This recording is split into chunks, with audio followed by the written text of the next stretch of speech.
De uitkomst kwam als een verrassing. De politieke partijen sprutsen jette nog met elkaar aan een vaststel te maken van een Frieske Rijnborgenbeleid.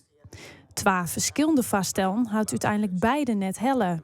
Er lag gewoon een mogelijkheid om tot elkaar te komen. Ik denk dat er ook op een gegeven moment een kwestie is dat het gewoon om wil is gebleken. Dat men er blijkbaar niet uit wilde komen. Het is in die zin geen kerntaak van ons. Dus ja, wij staan daar vanuit die argumentatie staan we daarachter. Maar we gaan zeker eeg voor de gevoelens die dat oproept. En dat budget vol een wapperende Rijnborgenvlaggen bij het provinciehuis, maar geen structureel yield voor een beleid.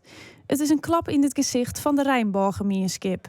De wetten van de provincie zijn eigenlijk weinig wurdig kennelijk. Want ze komen in afspraken net naar. En dan wil die vlaggen nog wapperen en zeggen dat dat genoeg is. Dat is net genoeg. Dat binnen de feiten, dan schooien je de feiten onder tafel en dat doen ze onder het tapijt. Hup, terug de kast in. Slechte zaak. Net goed voor alle Friezen. Echt net. Teleurgesteld. Ik denk dat dat wel de beste omschrijving is om te zeggen. Ja, voor alle moeite en inzet die we er verdienen hebben, dat ze dan toch net inscheuren hoe belangrijk dat het eigenlijk is. Het is vooral triest dat je nee zegt. En dat komt als afwijzing naar de gemeenschappen toe heel hard aan. En het enige wat ik provincie hoor zeggen, nee, we helpen je niet, want we vinden dat je jezelf moet redden. We behandelen iedereen hetzelfde. Maar niet iedereen is hetzelfde.